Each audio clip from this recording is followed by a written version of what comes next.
Welcome to From Our Generation, where we uncover the ideas and events that shape the world we live in today.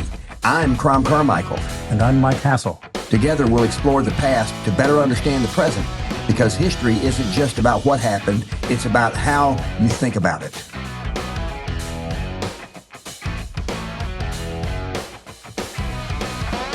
Well, we're going to have our next episode of From Our Generation to Yours, and today, sitting in Mike Hassel's chair, is my partner in this venture, Rush Eby. And I met Rush, I guess, maybe 120 days ago, about that time period. Not that long. And I told Rush about what we were doing with Knowledge Products and the audio classic series and the Giants of Political Thought in particular. And Rush knows far, far more about digital marketing than I do, or frankly ever will. And so what I want to do for the audience, Rush, is I want to set up kind of the Giants of Political Thought and what the marketing itself was at that time, so that so people can get an appreciation of how much things have changed in just 40 years. So 100%. In 1985, and just so we have a data point, 1985 was when we launched the Knowledge Products, and our very first series was the Giants of Political Thought. And what our thinking was is that there are an awful lot of people, and this really was when I reflected on this from my own personal circumstances.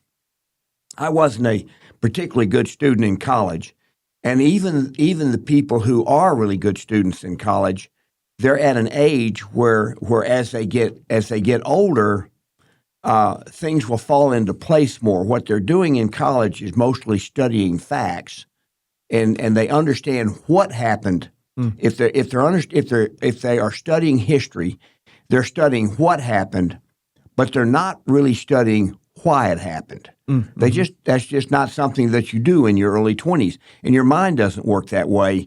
Mind develops. You're still developing in the early 20s, and so when I got to be closing in on 40, I said, I'm going to produce some audio programs that help people understand how important ideas, and important doesn't necessarily mean good. It just means they were influential. And that's also super important, is for people to recognize that really bad ideas, well presented, can catch on. That's right. And lead to bad outcomes. So what we did was we said, all right, if we're going to start a program and we're going to give the give some of history's most influential thinkers, we're going to produce a series of audio tapes, and we're going to market them like, at that time, there was a company called Time Life Books. And once you signed up, Time Life Books kept sending you a book every 30 days unless you canceled. And so what we said was, we're going to start with the subject political thought, and then we will go to the Giants of Economic Thought, the Giants of Philosophy, and so on, so that we essentially covered all of the major categories that would be included in what would be described as a liberal arts education. And we're going to put them out on cassette tape. And so everything we did was direct response marketing. We weren't going to market through bookstores. We weren't going to market through retail, because we wanted to market on a subscription basis. And so back in those days, there was no such thing as the internet. And so your choices on how to market was, you had radio, you had television, but most of our marketing was done in print, either in magazines or mostly direct mail. And at the time we started in 1985, it cost 27 cents to put a direct mail piece in the mail. Now, in today's dollars, that would be, since it's 3 to 1, today a dollar in 1985 is worth $3. I mean, you'd have to have $3 today to have the same thing. So the 27 cents would now be 81 cents. And then a cassette, a pair of cassette tapes in a package, was $2.50.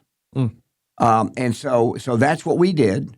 And we marketed direct mail. We marketed it in magazines, and we built ourselves up to 17,000 subscribers. Wow, that's incredible. Yeah, but then by 1995, the cost of putting a piece in the mail had gone from 27 cents to 54 cents. Mm-hmm. Marketing was by far our biggest expense. The second biggest was the production of new product. Now, one of our strategies was that everything that we produced, we thought was timeless in nature. So, for example, if you produce a high-quality, well-produced program that explains the Declaration of Independence and what it means, you don't have to update it Mm-hmm. because that if you do it right the first time, then it's going to stay. We did the same thing with with the Federalist Papers, for example, or John Locke or Communist Manifesto. So that's what we did, and we built the business up. But then the marketing costs simply got too high, Mm-hmm. and the internet was just beginning. So there wasn't any marketing on the internet back then. It just was the infrastructure of it was in place. And what we also found was our customers would not pay more than $14.95 for a pair of tapes. If we raised the price at all, the response rate would drop. Mm-hmm. So So we were stuck with a fixed retail price and a very rapidly growing cost for our major cost. Mhm. So in 1995, well, we stopped producing new product and we stopped marketing. But we had 17,000 subscribers, so we kept shipping those subscribers for another 6 years. Mm. Now, another thing that happened was the audio cassette tape gave way to the CD. Mhm. Almost all of our customers listened to our programs in their car. And so when CDs came out to begin with, cars had a CD player and they had a cassette player. So we were still okay. But then the cassette player was eliminated and only CDs were in the car. And after 3 or 4 years, we were getting cancellations and we were getting letters saying, I'm canceling because I don't have a cassette player anymore. And they didn't want to have to go buy a little, and you could buy a little handheld cassette. But we kept marketing, and then we stopped shipping. We stopped shipping in around 2001, something like that. And we took all of our content. We had 150 total titles. The first group was the Giants of Political Thought, which is what we're marketing now, and you're helping us with that. And so then it just sat there kind of in mothballs until very recently. And now we've decided that we're going to launch it again. What's interesting is that if I take just the cost of comparing it to the cassette tape, now since it's a digital streaming product, our cost has dropped from shipping cassettes that cost us $2.50 plus the cost of putting it in the mail. It now is probably less than a nickel. Mm-hmm. And so that's what innovation does to create progress and to create a lowering cost. We've talked about in the past how the printing press was invented in 1460, but then decades passed before things started to be printed in any volume for a couple of reasons. But the biggest one was people couldn't read. And if people can't read, then why print a bunch of stuff? Yeah. And so it's an interesting thing how things develop. Now things are moving much more quickly. Mm-hmm. And so you and I met 120 days ago. I had the product up on a website called giantsforyou.com. Mm-hmm. Wasn't a particularly attractive website. And but that's how and I had it there, but I still was puzzled about how we were going to market it. Mm-hmm. Mm-hmm. So I met you, and you have done social media. You've helped 5 brands launch and become very successful. So you and I have formed a relationship. So I'm going to let you take it from there about how you are marketing the Giants of Political Thought, and which is once again, actually this is not a monthly subscription. Mm-hmm. Now you just buy the full set, and you have the right then to stream it on 5 different devices. That's So right. let's talk about it, and then I'm going to ask you questions because Perfect. the cost of marketing is much, much lower That's right. today and much easier to target. Mm-hmm. And the ability to adjust quickly Mm-hmm. is so much greater. So I'm going to talk about that. So talk about what you are going to be doing for the Giants of Political Thought. Perfect. Well, first things first, love to go ahead and just present my screen and show everything. I like working sessions more than meetings. Yeah. This is the original iteration of Giants of Political Thought on the giantsforyou.com domain. Okay. And like you were saying, yes, not particularly attractive. The big thing is that now in the digital environment, we have the opportunity to make things attractive, and good design is good communication, and a confused buyer doesn't buy. Right? Yep. So if someone's going to pay a premium for content when things like YouTube exist and, Spotify, you've got a million podcasts.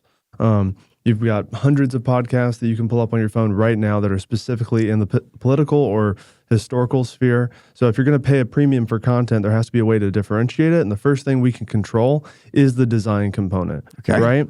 So when we go through here, and again, good design is clear, unique value proposition, but then also, it needs to align. The design of the product needs to align with something you're aspiring to be involved with. Right. So when we look at what we're looking at here on the Giants for You domain, these current designs, and again, these get the job done, but they ultimately kind of look like they're a part of a library, maybe like an audio cassette set up for a library that you might pull for free, which is good. There's a certain level of trust there. But what you do miss from that visual component is it's not updated to the degree where someone feels like they're taking part in something like a master class. So the first thing that I would ever do when I'm consulting with any brand, and again, I've worked with well over 100 brands at this point, directed at multiple agencies in Los Angeles, Chicago, et cetera. And the big thing is, first thing we're doing is benchmarking against something we like, right? So the number one issue I always have working with brands or working with founders specifically, and I much prefer to work directly with founders. That's my ICP because I like to move quickly, and we can move fast nowadays in the digital environment. But the first thing I always say is, hey, what do you want to be like?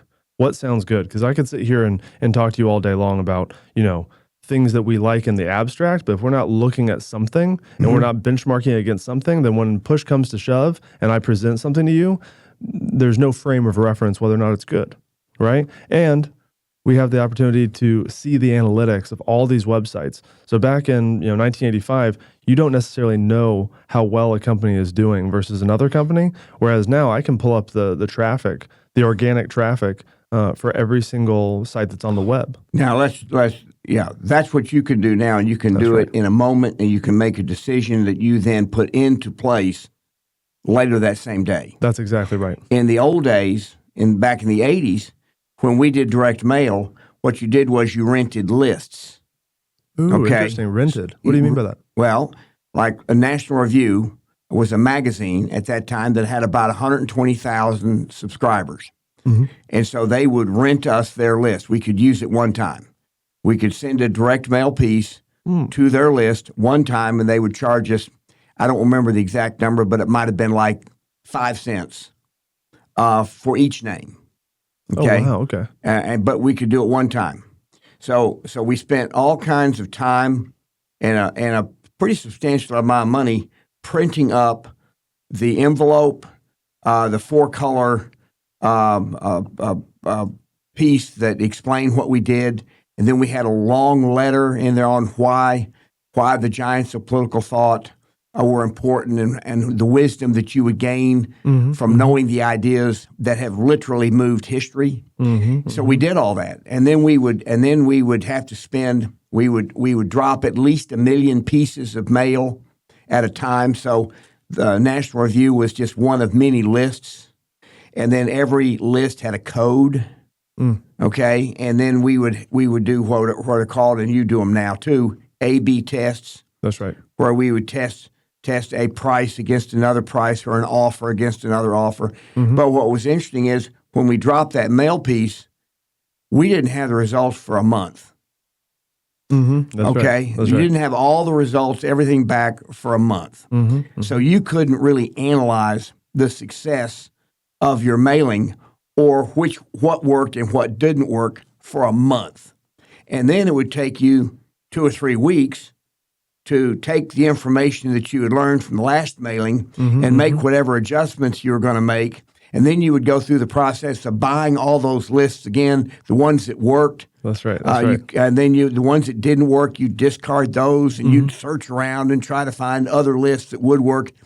But we literally could do 4 mailings a year. That was it. Wow. For a year. We might have been able to do 5 if we really pressed it. Mm-hmm. But that's as fast as if you're going to do mailings based on the information you learned from the previous one. Mm-hmm. It was about a 90-day turn from the time you learned it till the time you redid your creative, redid your print run, and put it in the mail. And capital And, of speed. and so today you can do all that.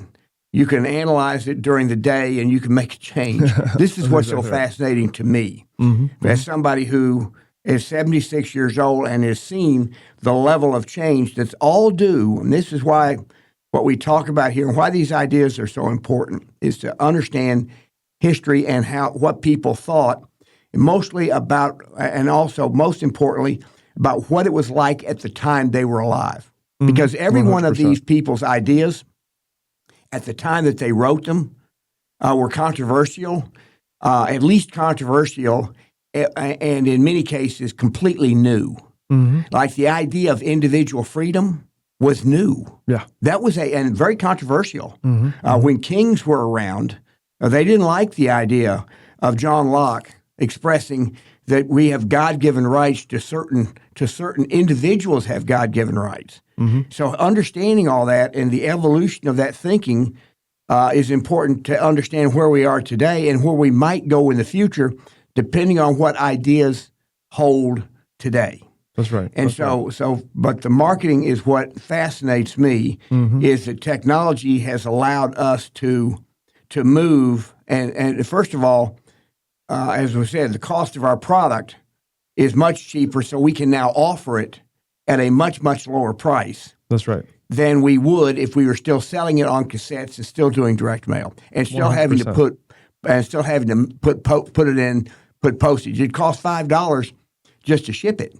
$5 That's incredible. just for the shipping charge. Mm-hmm. Mm-hmm. And so let's get back to On so where content, you are. Let's fast forward now to the innovations and how you're using them today, and how you 100%. think about all the different choices on what broadly are called social media marketing. 100%. 100%. First question though, you bring up the 4 mailings a year. What was roughly the total reach you got from those 4 mailings, as far as how many people you were able to touch with all of those? Well, we put out about we spent about $1 million to $1.2 million to $1,200,000. In 1985, it cost us 27 cents. Okay, to put a piece in the mail, and so to do 1 million pieces would cost $270,000. Okay, and the economic order quantities of a print run, you had to be up close to 1 million, or your cost of the print would start to go up. So you had to make all these decisions, and so we would probably spend somewhere around $300,000 to $350,000, maybe even $400,000 on a direct mail on one solicitation, and we would probably use maybe 30 or 40 lists, some as small as 20,000 names, some as big as 150,000 names, but there were no lists that were huge. I'll tell you, I will give you one very interesting story. National Review was the demographic profile. They were about 75% male, high income in the sense of in the top 25% of income when the National Review that went in the mail, and there were a couple of other demographic pieces in terms of age and things like this. And we got a response rate, say, of 1.5%. from that. Okay, which was not a bad. That's not a bad response. That's not bad. But when you're spending 27 cents a piece, you have to be careful about that. And so then we decided to test Playboy magazine because Playboy magazine was heavily male. That's right. Higher income. Their subscription, not the ones that you bought in the retail store. And the response rate. A lot of amazing writers wrote for Playboy back in the day. The response rate was terrible. Oh yeah. So we decided that when people opened a National Review, when they opened a National, and we stuck, and what we did was we worked out a deal with both National Review and Playboy to put one of our direct mail pieces, our 4-color artwork, slide it inside a clear plastic cover. So they would send the magazine out, and they would put a plastic. They put our piece. Now we would pay them 12 cents, so they were used to getting a nickel. Now they were getting 12 cents, and it didn't increase their postage.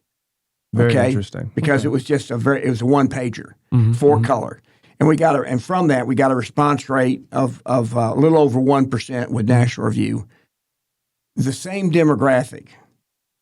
When Playboy put the direct mail piece inside their plastic cover, it was terrible. Yeah. So what we concluded was when somebody is looking at a Playboy magazine and somebody who's looking at a National Review, their mindset is different. The intent is slightly different. Yeah, right. Who knew? But we spent a lot of money for that intel. Well, we actually didn't spend a whole lot. Okay, good. Yeah. Okay, because it was a test. We did a test, and then we said, we should have figured that out before we did it. But it is funny. So that was kind of a little thing that has kind of stuck in my mind for many years. I love that. So at any rate, please. Well, that calls back to, because again, I like to focus in on and a little bit of my background is, I cut my teeth in traditional advertising. So and when you cut your teeth, define what traditional advertising was then, because it's direct response, direct response mailers. Mailers. That's right. Oh my goodness. That's right. All right. All the way back to direct advertising. Okay. And when was that? This was, I guess, 2013, 2014. Okay. All right. So direct mail was still. That's right. And it still is. And for certain types of businesses. And again, the right type of business, is kind of, it's a little bit of a difficult thing to quantify on the spot. It depends on a number of variables. But if you're a business and you have enough reach, it was like we were talking about the other day on the billboard side. If you're making a certain amount of money as an organization, it makes sense to have billboards across many different verticals. Okay. Same thing with direct response. If it all comes down to how many touch points you have with your customer, right? And the more touch points, the better. If you have 6 touch points on average, and again, it's a little bit of an ambiguous number, but if you have 6 touch points, you're much more likely to actually have that conversion event happen. But you also have to be. So I'm going. The direct mail that I still get as a consumer is almost all catalog. I will occasionally get a direct mail piece for like a cruise, or I'll get things like that, but they're expensive. Yes, 100%. Okay, I don't get any direct mail pieces for something that's going to sell for $15. That's right. No, it's very rare you're going to get anything like that. Okay. But direct mail for dentists, as an example, an exceptional vertical for it. And what you'll see that was something, because throughout the only reason I got into marketing in general is because I'm obsessed with consumer psychology. Okay. I'm obsessed with why I buy things, right? I'm not a target market for most brands. I have 4 pairs of clothes. I have my laptop, my thing. All I do is marketing. I don't have hobbies. I'm not the traditional consumer. But what I'm interested when it comes to marketing is, one, how products have staying power, and because these are all puzzles. These are all puzzles. It's high leverage puzzle solving. I spent a number of years in the Marine Corps. The only reason I was attracted to the Marine Corps was because of the type of puzzle that was, right? Or the type of challenge that was. And when you're working with a brand and you're working with a founder specifically who's entrusting you with a certain amount of spend to get something done, that's a high leverage puzzle, right? When I think about marketing, I have to think about it from the standpoint of, one, like we're talking about, what's changed, but also what's consistent. So when I'm looking back at everything you're talking about, so the cassette and the CD has now become the digital download, right? And then the direct response has now pretty much for this business and most has become email, right? And that's how you're attaching yourself to that customer Well, base. email or any of the larger in the whole social media category. When you That's and right. I met for the very first time, you asked me the question, what are the elements of social media marketing? And I said, search is one, TikTok is another, Facebook is another, and Instagram is another. I said those would be the examples that I would use. And I suppose email if you already have a list. That's right. Because I understood direct response mail, so email. That's right. And then you said, well, you're just nibbling around the edges of what is possible, and that's what excited me about working with you, is you had such a knowledge that I simply did not have. 100%. But what you have is something that I don't have, which is years of experience and understanding value. Yeah. Right. Because what hasn't changed from year 1500 all the way up till now is people will exchange their time and resources for value. And so if you lead with value first, same thing with my consultancy, and kind of the work that I do is I don't ever go over 5 clients as a example. The reason I don't go over 5 clients is because I don't want a reduction in quality. So I worked at a director level for, like I said before, multiple agencies, anywhere from 14 to 25, $30 million a year, with hundreds of clients underneath these agency umbrellas, and it was full service marketing. Okay, when I said earlier that you helped 5 brands launch, it may be that I was thinking back about you now have 5 That's right. clients at a time and no more. So That's exactly right. So that was a mistake I made. Hey, no problem at all. No. Yeah, that's exactly how I look at it. Because again, I've done go to market for many brands, but I do it's a little bit different when you're doing it in an agency environment as opposed to doing it where, hey, look, I'm the head honcho, I'm making all the decisions here. There's no one else I have to carry water for. And what's hard about an agency environment is that the misalignment from sales to service is almost always magnified when the goals of the C-suite change from client results to top line, right?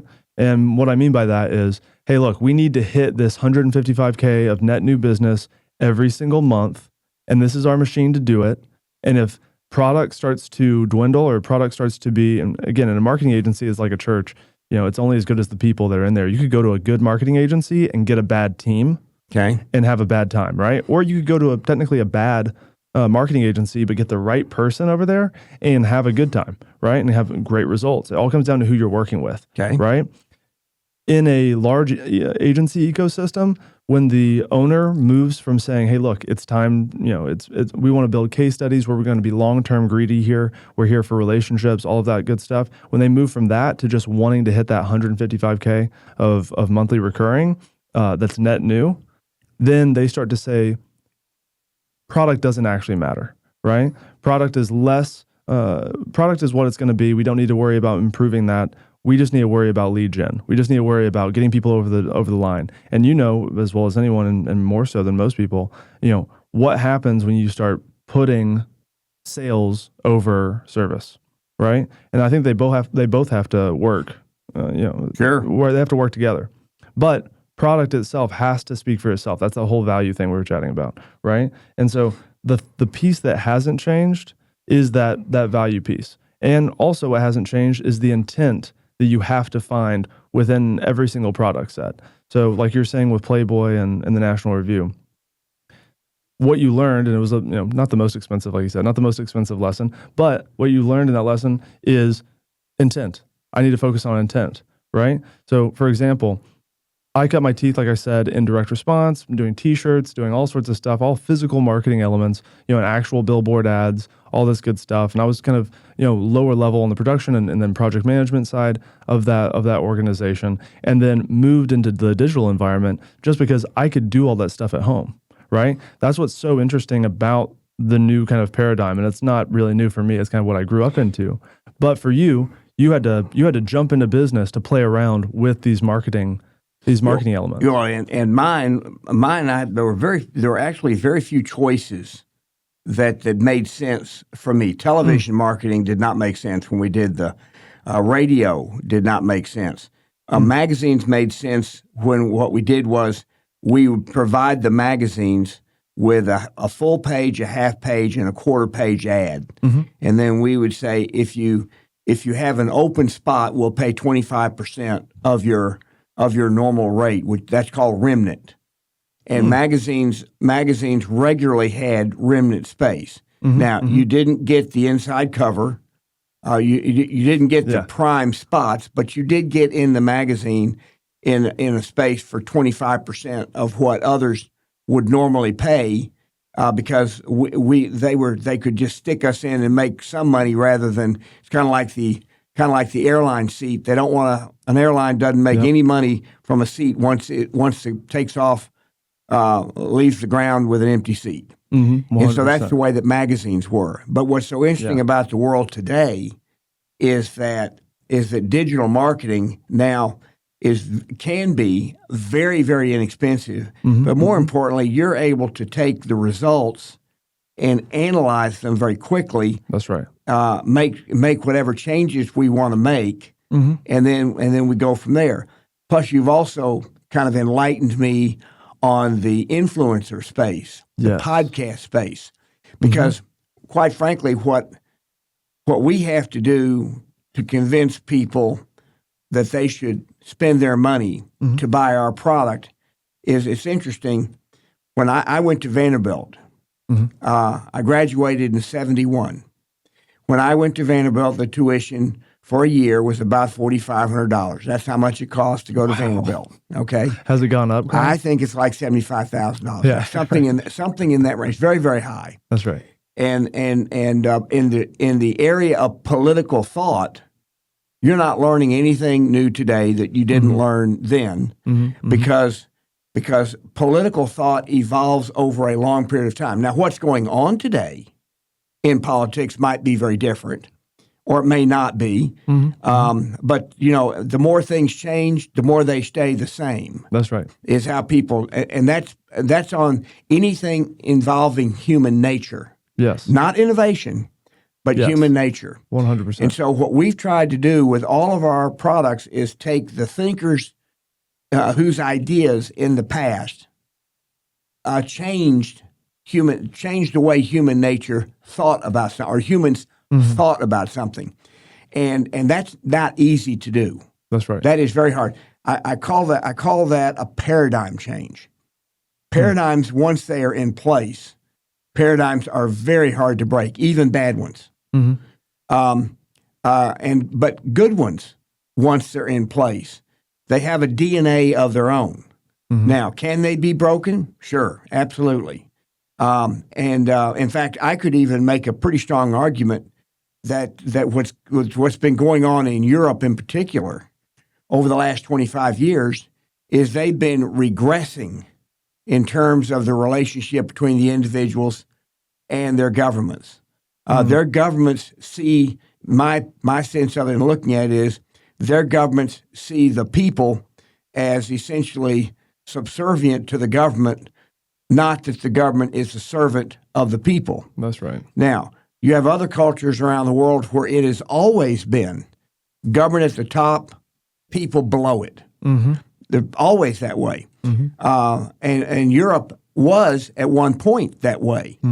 In fact, the whole world at one point was that way. The Declaration of Independence is a document worth studying because it's so truly unique in history in laying out the political ideas where the foundation is God-given rights.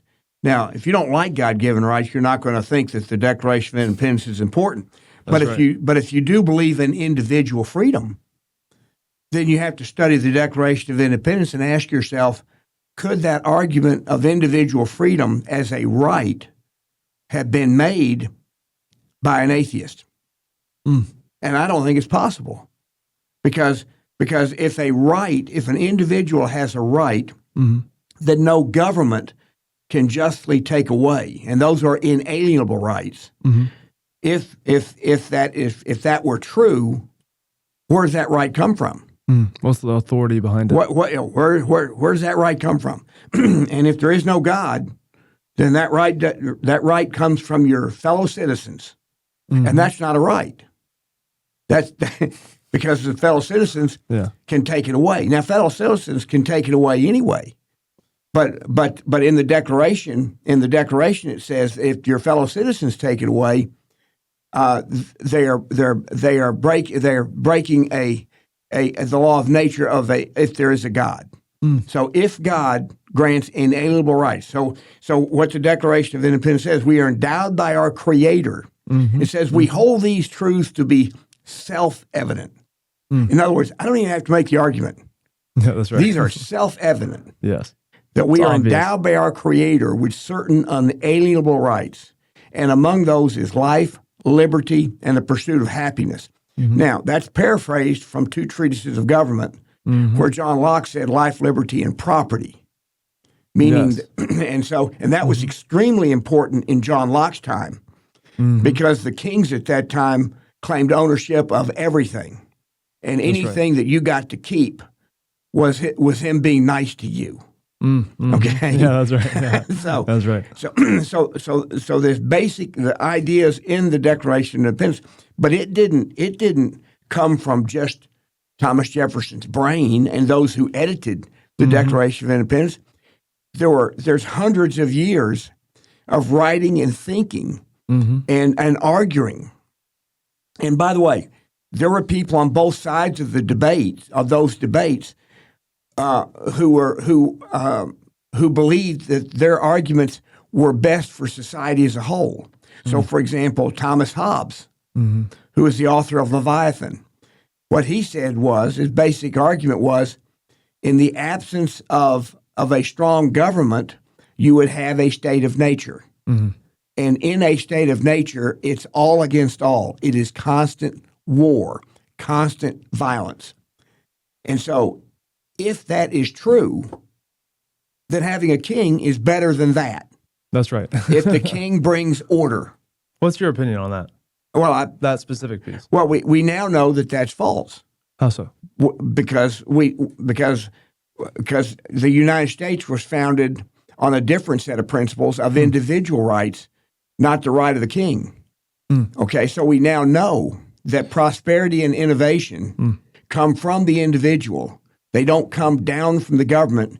They come from the individual. And innovation, we never know where innovation is going to come from. Yeah, they can't be created from committee. No, in fact, it's impossible for innovation to come from a committee, even of very, very smart people, because in order for a committee to identify something that has never existed, they have to agree on something. That's right. They have to agree. And once they have to agree, then whatever it is that they're agreeing on already exists. That's right. So so innovation is such an amazing thing because we have two wonderful dogs, and we think our dogs are smart, but they're smart for dogs. Okay, they don't reason, they don't innovate, but they do behave, and they respond to different things, and we are amused from time to time at some of their behavior. That's right. Okay, but we don't look to them to innovate anything. Yeah. We don't look to any species on the earth to innovate something. So only human beings can do that, but only human beings can do that under the right conditions. That's right. Which also gets into Adam Smith's Wealth of Nations, which came out in 1776, the very same year as the Declaration of Independence. But at the time that Adam Smith came out with the Wealth of Nations, and actually the name of the book is an inquiry into the causes, the nature and causes of the wealth of nations. So what he did was he wrote this very, very long book about what are the conditions that have to exist for prosperity to be continuous. Not just happen a little bit, but for it to be continuous. So he said, what are the conditions? And that's all laid out in the Wealth of Nations. So somebody has a choice. They can say, I'll buy the Wealth of Nations and spend the next year reading it. Or they can buy our cassette tapes and get a really good understanding of the fundamental principles and also get a really good understanding of what it was like at the time that Adam Smith was alive. That's right. And understanding that is just as important as understanding his ideas. You have to take their ideas for the time they lived. So I don't, even though I think Thomas Hobbes was wrong, when I look at the world at the time that Thomas Hobbes wrote Leviathan, if I look at that time, there was constant war. The 30 Years' War had happened not long before, and it raged for 30 years across Europe.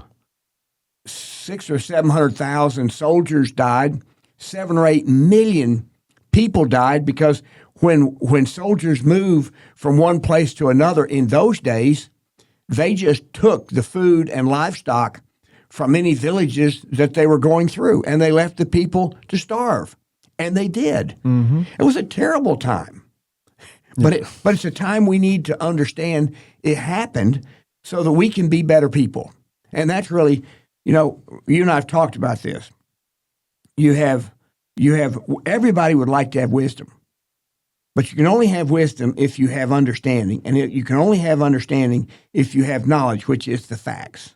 That's right. And getting historical facts can be tricky because sometimes you get bad information. And if you get bad information, then your understanding is going to be flawed because it's based on a false premise. So finding good information, accurate information from a historical standpoint is a key. If you do that and you think about it, that's why it's so fascinating. I would encourage anybody to get the following documents and read them if they really want to become a wise person and appreciate our form of government, and that is to get the Declaration of Independence, the Articles of Confederation, the Constitution, and the Federalist Papers, because all of those were written in a 15-year period. The Declaration of Independence laid out the foundation for why we had a right to exist as a sovereign country. Not because we were more powerful. We weren't. But we had a right because the argument was the king of England was not holding up his end of the bargain. Now, by the way, a third of the American people agreed that we should be independent. A third didn't have an opinion. A third, no, that didn't mean that. I mean, they were ambivalent. Let's put it this way. Yeah. And then a third were against it. Some of those third were against it for valid reasons, saying we can't possibly win and we'll be destroyed. That's right. So, and they didn't want that. And if you believe we can't possibly win, their conclusion or their opinion was absolutely reasonable. That's right. And then there was a small group of people that actually was doing really, really well because they were close to the king. That's right. And so they didn't want it for their own personal reasons. So then once it happened and we won, well, now the colonies got together and they drafted the Articles of Confederation. It took 90 days approximately to draft them and get an agreement. And by the way, the people who drafted them thought that the Articles of Confederation would last a very, very long time. It then took 3.5 years to get them ratified, and it took them 5 years to collapse. Took them 5 years to collapse, only a little longer than a single presidential term for the whole thing to collapse. And then they said, this is not going to work. Our country will destroy itself. Forget foreign invasions. We'll destroy ourselves. And so it's important, and it's important to understand that because it's all human nature. Politics is really understanding human nature and trying to design your government form to be in compliance. That's not really the right word, but the human nature. Harmony. Yes, very good word. In harmony with human nature, and that's by the way, in a society that is self-governed, it's essential long term for the public to be educated. That's right. And to be thinking in an educated way about these subjects. They still will disagree, but at least they disagree, and they're disagreeing, but they have an equal understanding. They have disagreements, and that kind of society, especially under our Constitution, will do fine. It will thrive, actually. So at any rate, but everything in the Constitution that we see, it came from previous thinking. And by the way, Karl Marx's Communist Manifesto, Rousseau's The Social Contract, elements of that thinking. I'm not going to say that the Constitution is communist, but it took the people who drafted the Constitution knew what Karl Marx thought, knew what Rousseau thought, and so those ideas are still woven in the fabric of that document. That's right. And that's what you're helping me explain to a large number of people. That's right. Using digital marketing exclusively. Right. And one big thing, which by the way, question I had while you were going through that, when you were coming up, in life, what part of or how much of your education from institutions, whether it's college or high school, any kind of component, went through all of these founding documents? Like how much of that was impressed upon? Because a part of my education, and anyone that I know my age, or the people who work beneath me, who are a little bit younger in their early 20s, there is zero touching on the Declaration of Independence, the Federalist Papers, even these broad concepts. A lot of this stuff is I'm learning for the first time, and I'm only 32, but for the very first time, just communicating with you, I find it incredibly fascinating because a lot of it's first principles. Mm-hmm. That's exactly right. And so to answer your question, I was not a good student when I was at Vanderbilt. That was my fault, period. Mm-hmm. But I can't go back and get that. I'd love to go back and have that 4 years over again and be a better student, but I can't. And so I graduated, thought I was pretty smart, went to work for a bank. I think I did a good job at the bank, left the bank and bought into a sporting goods company. Had some nice success in the sporting goods business, and we were Converse athletic shoe distributors. I started that in 1977. In 1979, we were distributors. We covered a nice big territory, but part of our business required us to have to finance our inventory and receivables with a significant amount of bank debt. Well, interest rates got up to 18% at the bank. That's the prime rate. I mean, it's astounding. Absolutely. And so I was 31 years old, and this was terrible. And the president was President Carter, a very, very nice man, but didn't understand economics at all, and pretty much said so when he gave what became known as his malaise speech, where he gets on the air to explain and comfort the American people. And when he finished the speech, people were a lot more upset and concerned than before because they concluded that he didn't know any more than they did.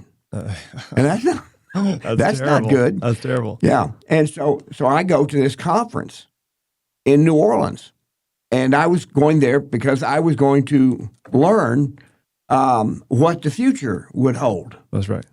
And that's essentially the brochure that I received said, if you'll come, we have all these speakers, and you'll learn what the future will hold. I go, well, that looks pretty good. I'd like to know the future. And so I show up, and first speaker got up, said, we're going to have hyperinflation. Here's why, and here's what you should do. And made a very compelling argument that we're going to have hyperinflation. And when that person sat down, I said, geez, that's a compelling argument. I better prepare. And the next one got up, said, we're going to have massive deflation. Here's why, and here's what you should do. And I said, whoa, what a compelling argument. I better prepare. And the third one got up and said, we're not going to have hyperinflation. We're not going to have massive deflation. Over the next few years, we're going to return to the norm. And that was a compelling argument. Okay. Yeah. But the preparation for each of those three scenarios was very different. I mean, it wasn't, you couldn't do one thing to prepare for all three. So when the whole thing was over, Kathy, who is my wife and been married for 37 years, she asked me, she says, well, baby doll, what'd you learn from all those speakers? And I said, I learned that I am profoundly ignorant. And she said, well, no, you're smart. I said, well, that's debatable. But whether I'm ignorant is not. And she said, why? And I said, well, I've just heard three scenarios for the future. Logic, and they're very different.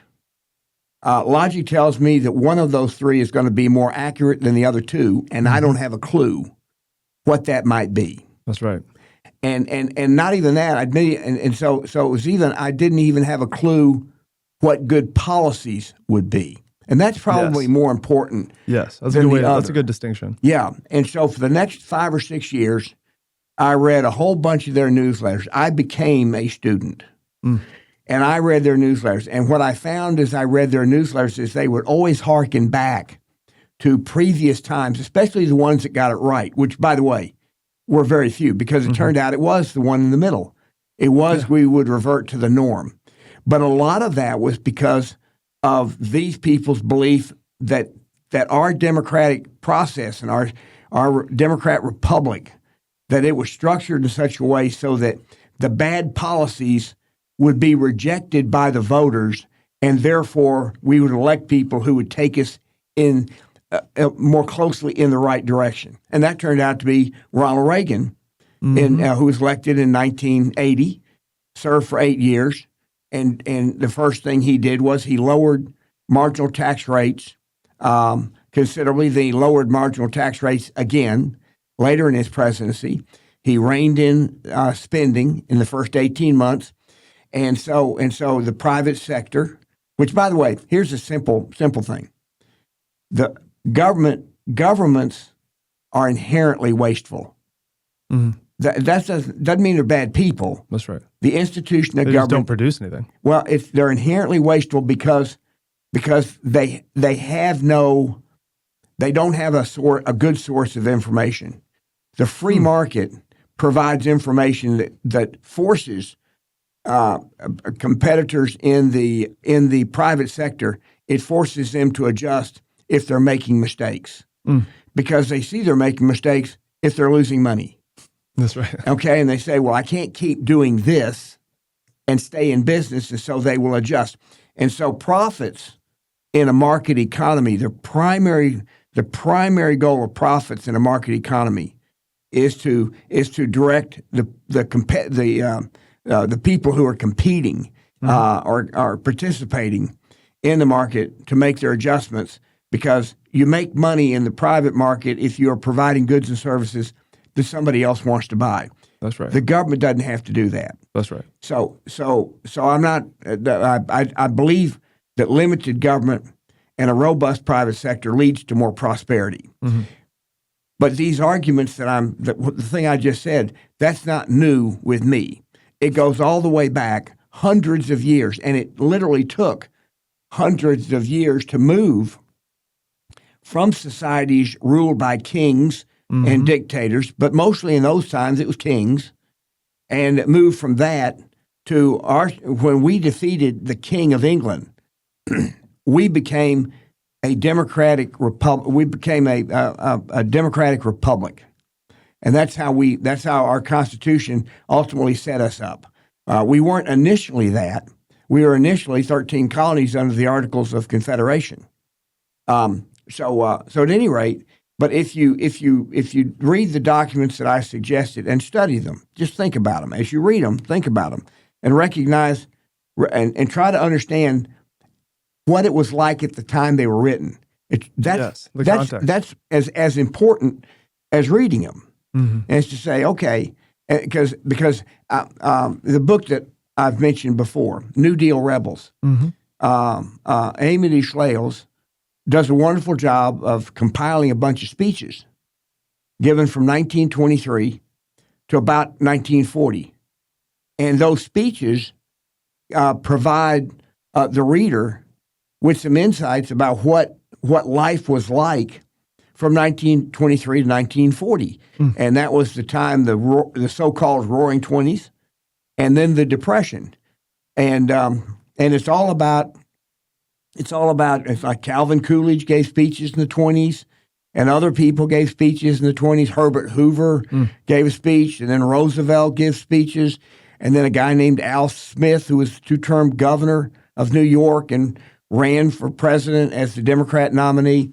So all of these are speeches that help you read those speeches, and you go, that's interesting. I didn't know people that's the way people thought, even just 100 years ago. That's right. And so with the giants of political thought, you go back further. But I want to if you would go ahead and go to the websites that you created. Yes, absolutely. And let's really dig into the strategies that you are going to implement, because they're completely. I'm not going to say they're completely new. Some of them I didn't really understand them. So let's jump back into that. 100%. And one thing I wanted to jump into as kind of like the framework for how I even tackle this puzzle on the Giants of Political Thought side is that, one, as a part of me only having those 5 clients I was talking about, it's much. I turn 9 out of 10 people. I turn them completely away. I don't even help them at all. Not because I don't want to help them, but just because I can find another solution that's going to be either more cost effective for them, or they're not quite ready to launch the product yet. Right? Something that happens in the agency environment is you end up having to carry water for products that shouldn't exist. Right? And by the way, the market will cleanse. That's right. If they shouldn't exist, ultimately they won't. That's exactly right. What's hard with agencies oftentimes is that, like I was talking about before, the North Star for the C-suite becomes top line, and then all of a sudden they're still going to take the money from a brand that shouldn't necessarily exist. There's a lot of products, and I've started a few of these products, because again, I come from the agency space and, consultancy space, but also I've started a handful of brands as well and played in that space from the founder perspective. And that's also kind of what gives me a lot of context going into consulting with other founders, knowing what actually matters. The speed piece. We're talking about committee earlier. No good decisions can be made, at least with speed from a committee standpoint. And the fact that, capital loves speed. How quickly can we make the next, best decision in any kind of product, any kind of set of puzzles we're trying to solve. Okay. Right? The big thing for Giants of Political Thought and what made it a product that I actually was interested in throwing my time and energy towards, because again, I only care about case studies. If your North Star is case studies, then everything you do up into you making a successful case study they're going to be the right decisions, right? Because you're being long-term greedy, right? Not just thinking about what's this monthly recurring revenue this month. I'm thinking about what are we accomplishing with this overall project. And what's interesting about a product like Giants of Political Thought is the fact that ultimately it's content, right? It's content, but like we were saying before, it's immutable content. It's first principles thinking. We're not just selling someone a cassette or a downloadable. We're selling them the ability to think for themselves. Right. We're selling them something bigger than just what the conference you went to. They weren't selling you some speakers. They were selling you the idea that you would be able to see the future. Yes. Right? That's the underlying piece. That's that customer psychology piece. They're selling the transformation, not just selling a seat at some conference hall and, a free, breakfast or whatever. That kind of stuff is, you can go buy that for a lot cheaper generally. Mm-hmm. What's great about the Giants of Political Thought content that was created a while back is it was created with the right intent. Nowadays, the vast majority of content is created to get attention. That's their North Star. And every campaign, every business has to have a North Star. You can have multiple, or it wouldn't be a North Star, right?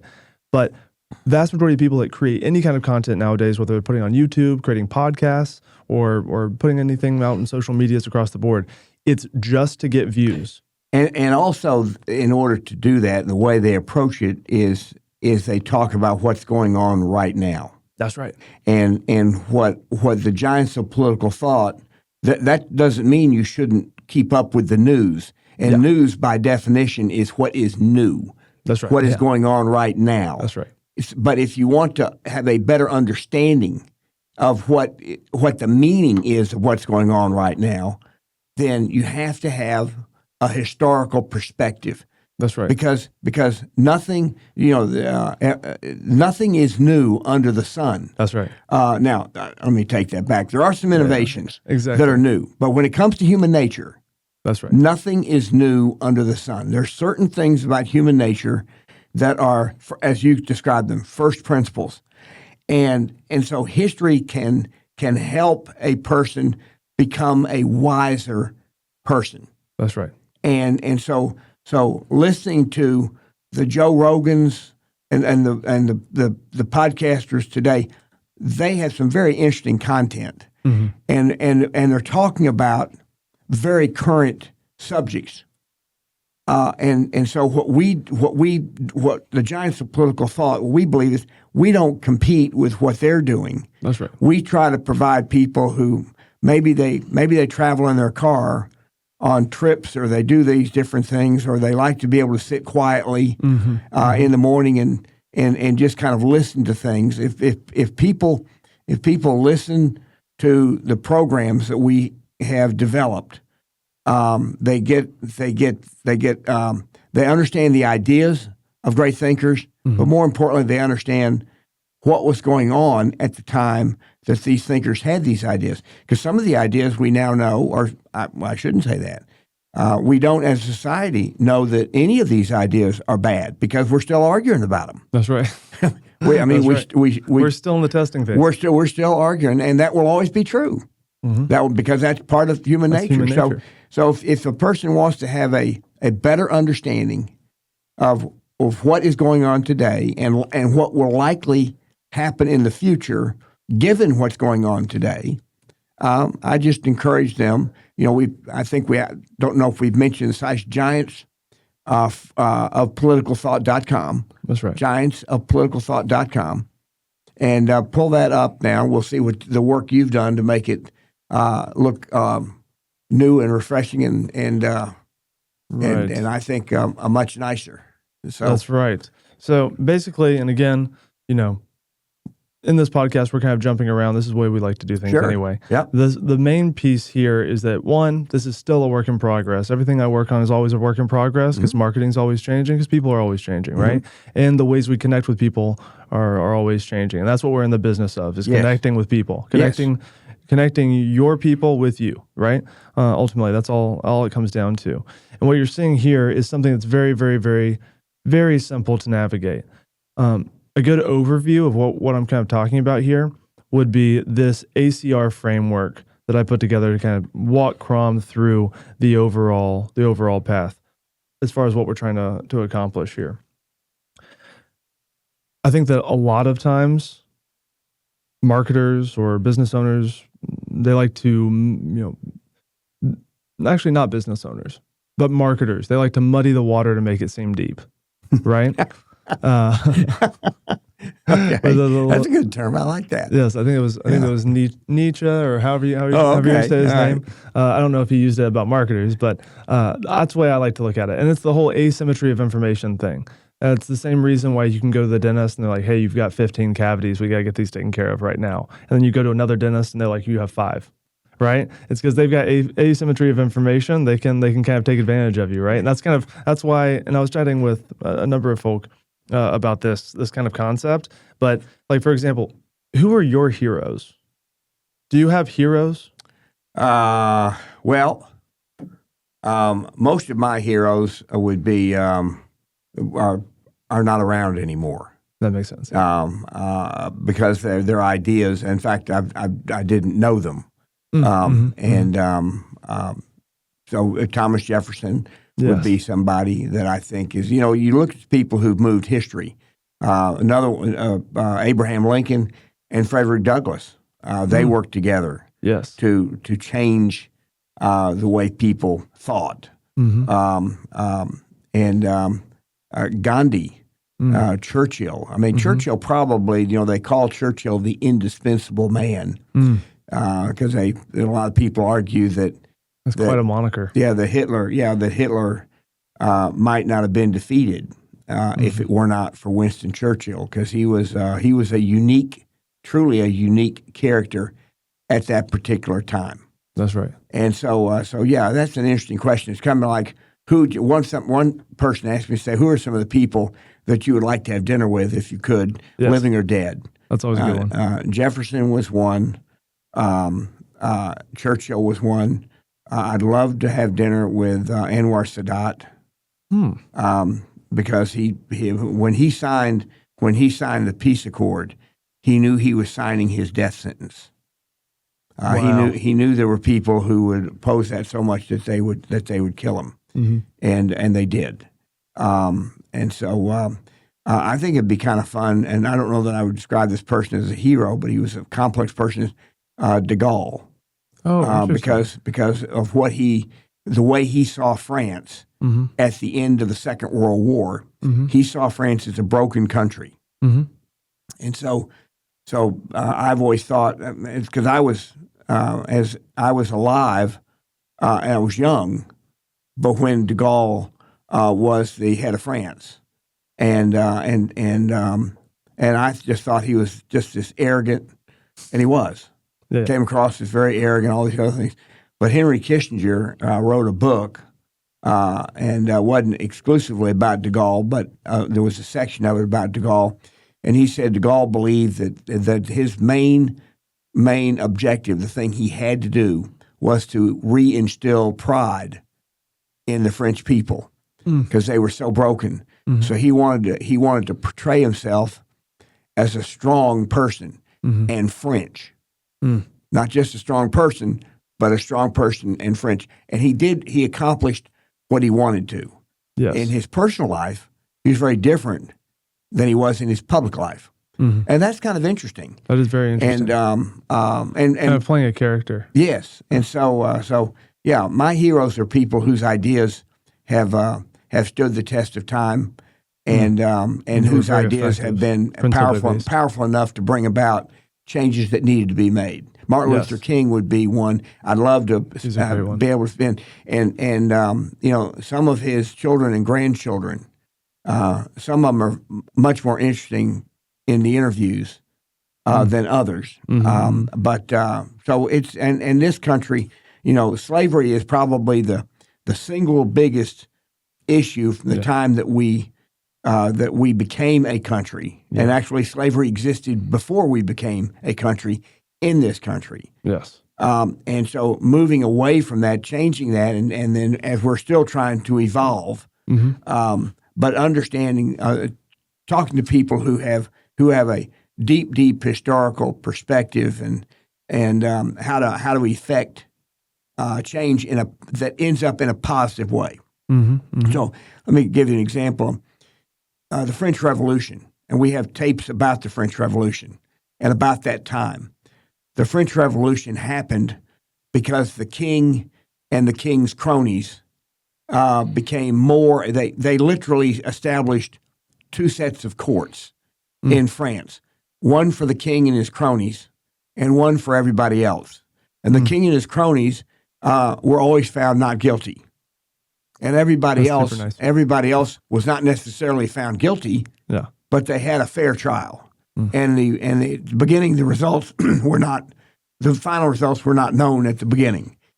And so the people eventually got so tired of that they revolted. And there were leaders of the revolt of the French Revolution who made certain promises that if the people revolted, this is what would happen. Well, and Thomas Jefferson was a big fan of the French Revolution.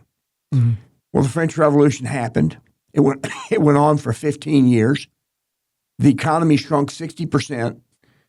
Tens of thousands of people were killed, including 100% of the leaders of the French Revolution. The mob turned on them because things didn't work out the way they promised. And it only ended when Napoleon Bonaparte came along and took power. So they went from a king to chaos to a dictator. And so understanding why that happened, why that whole process happened, is a really important. I think it makes a person politically astute, really wise, and it gives them thoughtful. a framework by which to evaluate the information that's coming in through the news. Exactly. That's how you're separating from the news. Is you're focusing on those first principles, and you're giving people the ability, like we were saying, to think for themselves instead of having to be reactive to everything that's happening and just say, okay, based on how I feel this way, based off confirmation bias or default to truth bias or whatever bias you're operating in, I feel this way because I just got this information. And now because I feel this way, I'm going to react this way, but I don't have a plan for what I'm going to do a year from now or 3 years from now. It's like the whole idea Jordan Peterson talks about, make your bed. It's like the single most important thing you can do in the morning. Just, make your bed. If you want to live a better life, the antidote to chaos is just do the little things that help at a high level. You look at your entire life. Those little things are chipping away at the things that wire your brain to think better about how to make decisions, all this good stuff. Okay. Right? And that's why it's interesting, chatting with you about, your heroes and chatting with people who are older than me about their heroes. There's always an answer, right? My generation, millennials and then beneath, I haven't met anyone, and I've asked this question to probably well over 100 people at this point. Maybe 2 or 3 people of my age or a little bit younger have heroes. Interesting. There aren't heroes. Okay. Why do you think that is? And I've asked them this, and then I've told them my opinion about it, and then they've said, actually, you know what, that makes a lot of sense. Why do you think that my generation and below don't have heroes? Well, that's a great question. There's certainly people that are known who have done things from an innovative standpoint that have changed. I'm going to say that have affected the world in a positive way. Going all the way back to I can't remember the guy's name, but who's the guy that he was very young when Netscape or the beginning of the internet. Anyway, I've heard him interviewed. Very interesting interview. Elon Musk is a very interesting guy. Steve Jobs, Bezos, maybe Zuckerberg to some extent, but I don't think of Facebook as an innovation as much as I think of Amazon, for example. The way that Bezos created Amazon at the time he did it, that was brand new, a brand new way of thinking about how to use technology and leveraging technology. Elon Musk creates whole new things. That's right. And I don't know whether or not Elon Musk could be, quote, somebody's hero. If you're an engineer, I would think that Elon Musk, entrepreneur. Or an entrepreneur, I would think Elon Musk could certainly fall into that category. That's right. Ronald Reagan, for a lot of people, is a hero.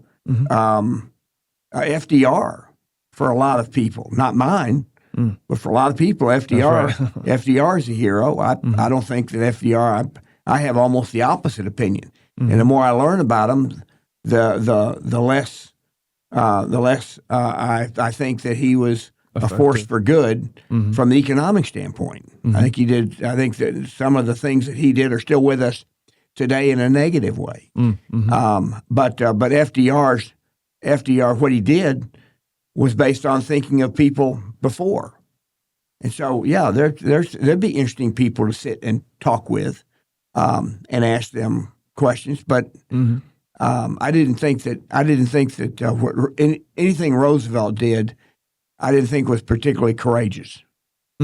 Okay. Now, as a wartime president, I'm separating the wartime president part. Yes. But he didn't start the war, but he needed to finish it. He needed to be part of the solution to finish it.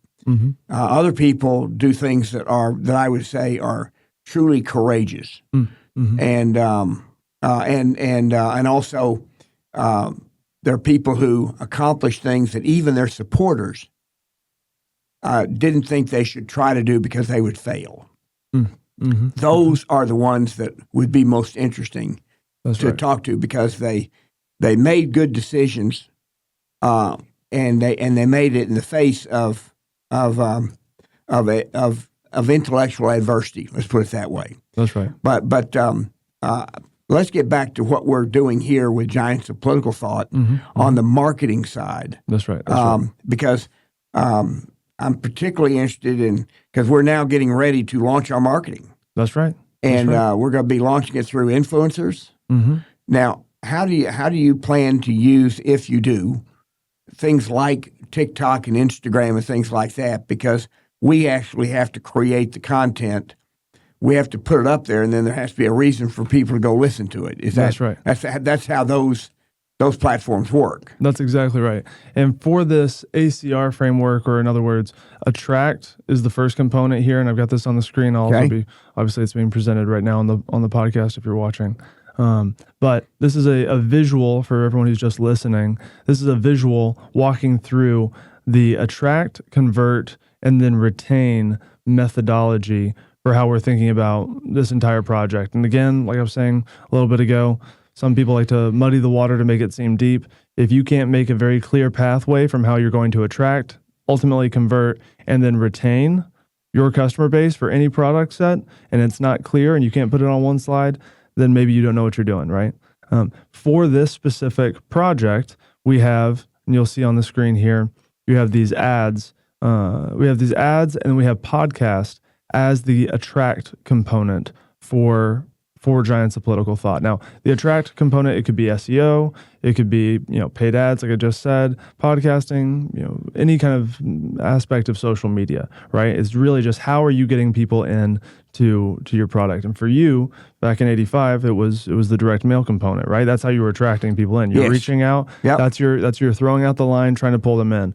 Once you pull them in, and we're living in the digital space now, once you pull them in, we're pulling them into a landing page, right? And this is what we have on the screen here. And when you're looking at a landing page, what's immutable, right? It's all value. So how are you going to, as quickly as possible, provide the value, or at least communicate the value to the person you're chatting with? And then how are you going to incentivize them as quickly as possible to make that conversion right there on the site, right? For this landing page, and again, all of these different principles that I have set up here next to this landing page that I built on mobile, all of these principles are immutable, Okay. right? So the big thing that's changed since 1985 is attention span.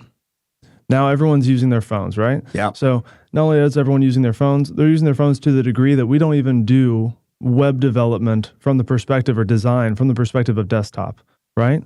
We do it from the perspective of mobile, which is why in this visual, everything is on mobile devices, because that's exactly where everyone's spending their time. That's how people are going to interact with this product. But not only that, this is how everyone's interacting with pretty much every product, whether it's high-end shoes, whether it's bags, whether it's even car sales. It's all coming through the phone. Okay. I've worked with, again, hundreds of brands at this point.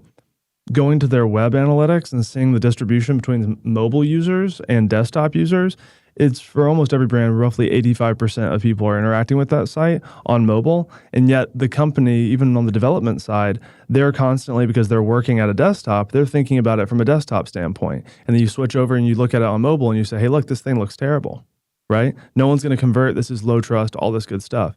So when we're looking at the convert component on this landing page, the first thing we're thinking about is how do we have an exceptionally clear product value proposition right there, right in front of the customer, the potential customer, and then a very clear call to action right beneath it.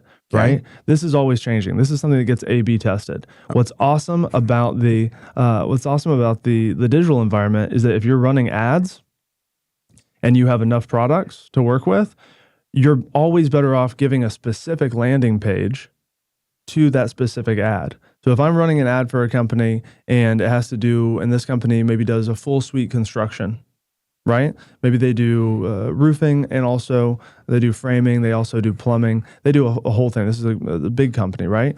If they're running an ad for roofing, then whatever landing page that you click on and you click in from that ad and then land on needs to be specifically speaking to the needs of someone who wants roofing. It can't just say, hey, we do all sorts of construction. Because what you're doing is you're saying, hey, look, I've got 3 seconds once that person lands on this landing page to get them interested, and then give them a clear pathway to bind that transformation, right? So thinking for yourself as an example for giants of political thought. How do you differentiate and then get them to part with that hard-earned cash, and the transformation is what you're selling, right? And that also goes into the purchase confirmation or the product page that I've got here next to the next landing page. Because the goal is get them into the landing page and then get them into a product page where they can ultimately give over their card information. Right? Okay. That's the down and dirty of it. The social proof component and the incentive component are massive at this stage on the product page side, right? So social proof looks like reviews. Right here we've got 50 reviews with an aggregate score of 4.8 out of 5 stars. Okay. Right? That makes someone say, interesting. Okay, cool. Not only have people bought this, but they actually enjoy it. Not only is the review set here showing the star rating, it's also giving a quick review from someone named, right here we've got Sarah L, history buff, right? So it doesn't just say their name, it tells you a little bit about who they are. Okay. So the fact that it says history buff, it could say, high school teacher, it could say college professor, it could say anything like that. But what you're wanting to do is create that picture for the customer. So they say, if I'm not that, I want to be that. Okay. Right? I want to think like someone who is endorsing this product, who's saying, hey, look, I'm a history buff. I'm a professor, as an example, and I bought Giants Political Thought, and it added additional value to my life, Okay. right? Because you're selling that transformation where you're going to be after consuming this product, right? And then you're going to give a nice incentive down here. And for it's a digital product, like you were saying, the cost has gone down so much. So since this is a digital product, we can offer a 31% discount off your first purchase. And then the secret sauce from the marketing side is that, why is every single brand offering 10% off, 15% off, 30% off, free glasses for life as an example, right? For a glasses brand. Why are they offering this? Because the most important thing for that brand is to get you to give your email and phone number so they can retarget you. And that brings you into the last piece of the attract, convert, retain methodology, which is retention. And what retention looks like is welcome email flows, post-purchase upsell flows, retention campaigns, all through email, and then also the text piece. So every time you get an abandoned cart text message from a brand because you were on Nike.com, you put something in your cart and then had to go out to eat or something like that, and you get a text 2 days later saying, hey, we miss you. You got something left in your cart, blah, blah, blah. Please buy this thing, help us make money, right? That's all retention efforts. And what's amazing about the retention component of any kind of digital presence is that all of that can be automated, right? That's the most important piece, is the fact that you can have flows automated. So ultimately a robot is sending out these emails. They're the emails are personalized. They say your name. They speak specifically to the landing pages that you were on the site and the products you were evaluating, so that you get that email, you say, hey, look, that does speak to the thing I want. That does give me a way to get it. And it just gave me a 15% discount as an idea. So a welcome trigger could be, or not a welcome trigger, but a retention trigger could say, hey, look, we've got this person on our email list. They haven't clicked on our emails for 90 days that we've sent. Maybe we've sent 5, spaced out. They haven't clicked on any of them. So now we're going to change the subject line, and that subject line is going to say exclusive 25% discount one time. Okay. And now what you're going to do is measure how many people are clicking into that email set now. Okay. Because that's what your goal is. Hey, continue to buy. Increase your customer lifetime value by giving them reasons to buy and reminding them that you exist and you have value to give them. What's great about the knowledge products is that there are going to be more and more that we're going to build out in the same kind of ilk, right? So you're starting off with giants of political thought, but then you can move into giants of philosophy, science, Right. all these good things. We have so many more things you can build out. But right now, within the giants of political thought universe, we have a number of different products to choose from. So when you're on the site here, you have the ability to buy a complete set. And right now we've got a working title here for Master the Ideas That Change the World. There's going to be some adjustments we make to the site. Again, everything's always testing. But then we also have bundles. And in these bundles, we've separated them into the Foundations of Freedom, which have the call to independence. Yeah, so let's just kind of look at this. Perfect, This yeah. is kind of interesting because the way you've done this is that we have 12. There are 12 titles total. Yes. So you've got 4 bundles of 3 each. So scroll back up to that top one, and because what you've got is the Foundations of Freedom. Now those particular titles, the thinking that underpins all of those titles is exactly the same. Mm-hmm. Or I should say the same. It's based on individual liberty, That's right. and that good comes from societies where individuals have freedom. That's right. Okay, and so it is more philosophically about that than it is anything else, about what is the appropriate relationship, what's the right relationship between the government and the people. That's right. And these all argue that government is there to serve the people, therefore the individual's rights cannot be taken away. So let's go down then to the fight for justice. And this is these right here are recognizing that even if you have a society that is considered free, that doesn't mean that we shouldn't constantly be thinking about what is justice and how to live, because we all want to live in a just society. Mm-hmm. Now, if all human beings were perfect, we'd have a just society. That's right. But not all human beings are. In fact, most aren't. We're all flawed. Mm-hmm. So let's look at what we have here, it's interesting. The reflections on the Revolution in France. This was really about this. This is a writing by Edmund Burke on his what he was thinking about, and this was written before the Revolution happened. He actually predicted that if the Revolution happened, he actually predicted what the result would be, and he turned out to be he was right. Now Thomas Paine, who wrote Common Sense, he also wrote the Rights of Man, and Thomas Paine was a controversial figure in a number of different ways, but this is an important work.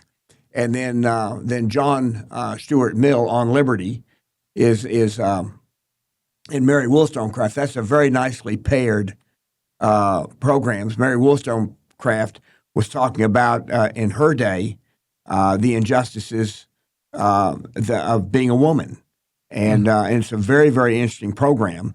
But it's not somebody screaming and yelling from the rooftops. It's laying out a very, very well-reasoned and very compelling argument, and which is also true with John Stuart Mill. Now, some of these, you listen to them, they're written 200 or 300 years ago, or 400 years ago in some cases. So the language isn't exactly the same. It's a little bit stilted. But once again, we have narrators, and then we have the quoting, and we don't change the quotes. We want people to understand the way people express themselves at that time. And then Civil Disobedience is a wonderful program on how to react to injustice in a way that is nonviolent, but effective.